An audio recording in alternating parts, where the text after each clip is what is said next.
Hello students, कैसे हो आप सब। आई होप आप सभी ने मुझे मिस किया होगा क्योंकि मैंने भी आप सभी को मिस किया। ओके, हमारा अपकमिंग टॉपिक याद है या नहीं कि मैंने जो प्रॉमिस किया था कि मैं आज पढ़ाने वाला हूँ, भूल तो नहीं गए। जो अपकमिंग टॉपिक है हम आज डिस्कस करने वाले हैं, what are the factors which affect the rate of evaporation. Last के लेक्चर में हमने समझा था कि इवेपोरेशन होता क्या है। जिन बच्चों ने नहीं सुना है डायरेक्टली ये वीडियो पर क्लिक कर लिया है, मेरी वापस से प्लेलिस्ट पे जाओ, उसमें lecture number 3 matter in our surrounding, उस पर क्लिक करो और देखो इवेपोरेशन होता क्या है, उसके बाद ये वीडियो लगाना, ठीक है। और ये वीडियो स्किप मत करना, बहुत इंपॉर्टेंट है। 4 नंबर का क्वेश्चन मिस कर दोगे नहीं तो, ठीक है। जाओ उस वीडियो पे और बाकी बच्चे इधर फोकस करो, ठीक है। आज का जो टॉपिक है हमारा वो है what are the factors which affect the rate of evaporation. वो कौन से 4 फैक्टर्स हैं जो इवेपोरेशन के रेट को अफेक्ट करते हैं। सबसे पहले मैं एक रिकॉल कर लेता हूं, छोटे में रिविजन करवा देता हूं कि इवेपोरेशन था क्या।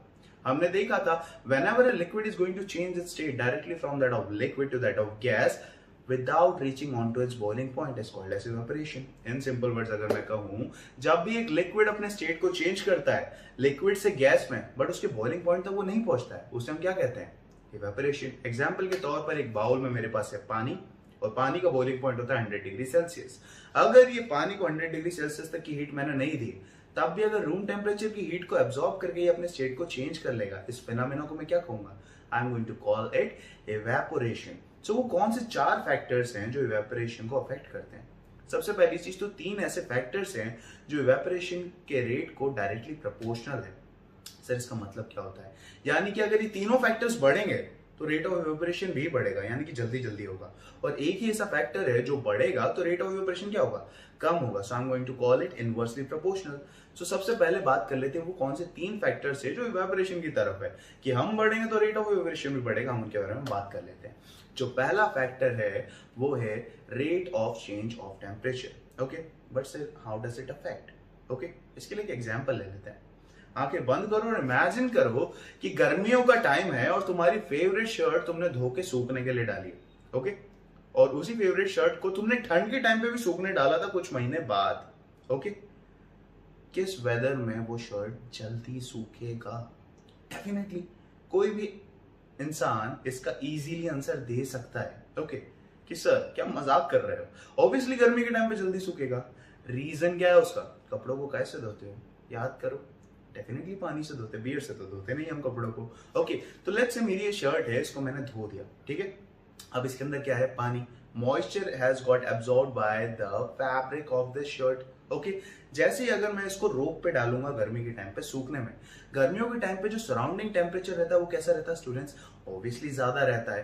तो ज्यादा हीटेड अप एयर मॉलिक्यूल्स क्या करेंगे, इन फैब्रिक के अंदर जो वाटर मॉलिक्यूल्स एब्सॉर्ब्ड हैं उनके कांटेक्ट में आएंगे और ज्यादा टेम्परेचर उन्हें देंगे, तो रेट ऑफ इवेपोरेशन क्या होगा, ज्यादा हो जाएगा। ठंड के टाइम पे सराउंडिंग का टेम्परेचर याद करो कैसा होता है, डेफिनेटली ठंड लगती है, तो कम ही हुआ ना टेम्परेचर, ये भी कोई सोचने की बात है क्या।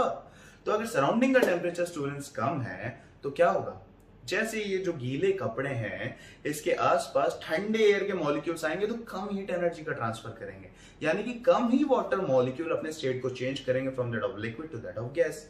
और इसीलिए सर्दियों के टाइम पे कपड़े धीरे सूखते हैं। अब याद आ रहा है मम्मी की फ्लाइंग चप्पल क्यों पड़ती है, कि कपड़े क्यों करने कर आता है ठंड के टाइम पे, वैसे कपड़े सूखते नहीं है, ऑल दैट मुझे भी पड़े, I am also well experience with that, उस एक्सपीरियंस के नाते आपको बता रहा हूं। तो ये था पहला factor which affects the rate of evaporation which is called as temperature. जैसे ही टेम्परेचर बढ़ेगा रेट ऑफ इवेपोरेशन भी बढ़ेगा, ओके। जो दूसरा फैक्टर है रेट ऑफ इवेपोरेशन को इन्फ्लुएंस करता है वो है स्पीड ऑफ विंड, ओके। अब मान लो एक दिन हवा बहुत तेज चल रही है, आपने अपने कपड़े सूखने के लिए डाले, और एक दिन हवा चल ही नहीं रही, बहुत कम चल रही है, आपने अपने कपड़े सूखने के लिए डाले, किस दिन आपके कपड़े जल्दी सूख जाएंगे, डेफिनेटली आंसर क्या होगा, सर जिस दिन हवा तेज चल रही होगी। तो हम क्या बोलेंगे, rate of blow of wind is directly proportional to rate of evaporation, यानी कि हवा जितनी तेज चलेगी रेट ऑफ इवेपोरेशन भी उतना ही ज्यादा होगा।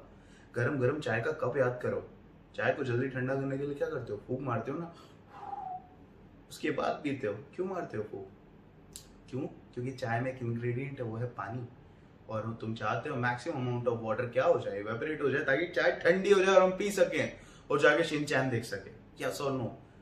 अब समझ गए, बचपन से तुम वो चीज करते आ रहे हो, बट उसे लिखना तो है कॉपी में, दैट्स इट। मैं हूं ना यहाँ पे हेल्प करने के लिए तुम्हारी, टेंशन मत लो, निकालेंगे एग्जाम, टॉप भी करेंगे हम, ठीक है, टेंशन नहीं लेना। आगे चलते हैं। जो थर्ड फैक्टर है रेट ऑफ इवेपोरेशन को अफेक्ट करता है वो है सरफेस एरिया। ओके, इसके लिए जो बेस्ट एग्जांपल है मेरे पास, उसके लिए आप सबको इमेजिन करना पड़ेगा। ठीक है, जस्ट इमेजिन आपने बनाई है गर्मा गर्म डिलीशियस सुपीलिशियस मैगी। ओके, और आपकी स्कूल बस आने वाली है। 7 मिनट का टाइम है आपकी स्कूल बस के आने में। कितना? 7 मिनट का टाइम। और आपकी मम्मी भड़क गई, अभी क्यों बनाई तूने मैगी? खा तो पाओगे नहीं, वेस्ट तो हो जाएगी वो, क्योंकि गरम गरम है। गरम गरम खा ली तो मुंह जल जाएंगे, ब्लिस्टर्स हो जाएंगे, मुंह के अंदर छाले पड़ जाएंगे, तो क्या करोगे? आपकी मम्मी उसमें आपकी हेल्प करती है। वो जो बाउल के अंदर मैगी है, वो बाउल से मैगी को उठाएगी, बड़ी सी प्लेट में उस मैगी को डालेगी और चम्मच से ऐसे ऐसे करके छोड़ देगी। वो मैगी जल्दी ठंडी हो जाती है। तो हमने क्या देखा? जैसे ही हमने हमारे वेसल का सरफेस एरिया बढ़ाया, रेट ऑफ इवेपोरेशन भी बढ़ गया। ओके, अब चाय का एग्जांपल लेते हैं। अगर कप के अंदर चाय है और इक्वल अमाउंट ऑफ चाय आपने डाली है एक प्लेट के अंदर, किसमें जल्दी ठंडी होती है? ऑब्वियसली प्लेट में जल्दी ठंडी होती है। क्यों? क्योंकि प्लेट का सरफेस एरिया कप के सरफेस एरिया के कंपेयर में ज्यादा है।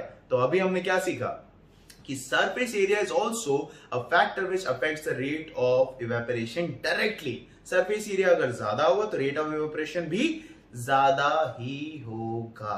ओके, अब हम बात कर लेते हैं हमारे लास्ट फैक्टर की, जो इनवर्सली प्रोपोर्शनल है रेट ऑफ इवेपोरेशन के, और वो है ह्यूमिडिटी। इट्स क्या होता है ह्यूमिडिटी? ज्योग्राफी में तो आपने पढ़ा नहीं होगा। इट्स ओके, आई अंडरस्टैंड आप कोविड-19 वाले स्टूडेंट्स हो। ओके, नहीं पढ़ के आया उस टाइम पे, टीचर फॉर्मेलिटी ही कर रहे थे, बट टेंशन ना लो, मैं हूं ना, मैं फिर से पढ़ा दूंगा। ह्यूमिडिटी क्या होती है? ह्यूमिडिटी की एक सिंपल सी डेफिनेशन है स्टूडेंट्स, जो आप सबकी बुक में भी है। ठीक है, the amount of water vapour present in the air is called as humidity. बच्चों, सबसे पहले याद करो, हमारे आसपास ही जो एयर है ये क्या है? It is a mixture. किस किस चीज का मिक्सचर है सर? डिफरेंट गैसेस का। कौन कौन सी गैस है बच्चों?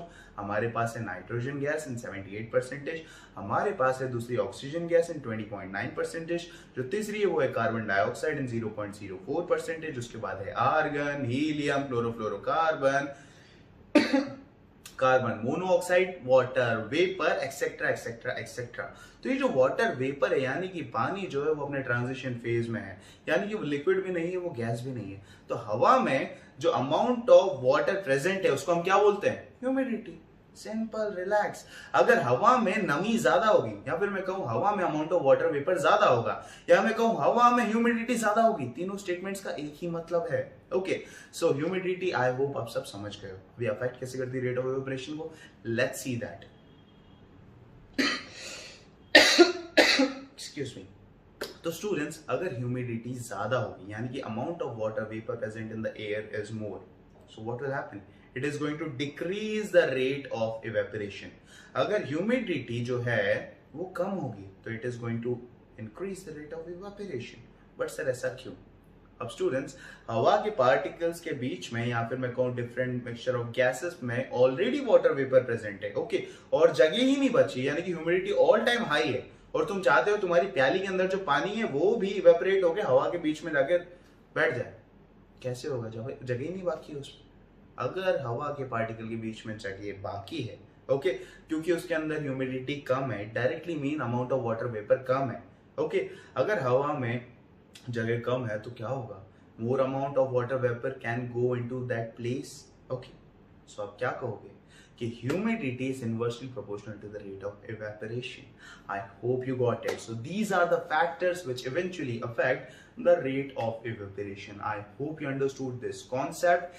Next video में students हम बात करने वाले हैं हमारे concept की कि what is the cooling effect of evaporation. NCERT का favorite question है और most important question है, गलती से भी किसी को भी छोड़ के आने नहीं दूंगा एग्जाम में ये क्वेश्चन में। ठीक है, नेक्स्ट लेक्चर में हम बात करेंगे कि कूलिंग इफेक्ट ऑफ इवेपोरेशन क्या होता है। ठीक है, वर्बल स्पीच से तुम्हें समझ आएगा, बट उसके साथ ही साथ मैं चाहता हूँ तुम विजुअलाइज भी कर पाओ उन कॉन्सेप्ट को। ओके, सो मैं खुद ही ड्रॉ कर दूंगा उन पिक्चर्स को ऑन स्क्रीन, डोंट वरी, आप मिस नहीं करोगे कोई भी चीज, उस कॉन्सेप्ट को कंप्लीटली समझेंगे। Okay, I am going to use my pen tab for that video.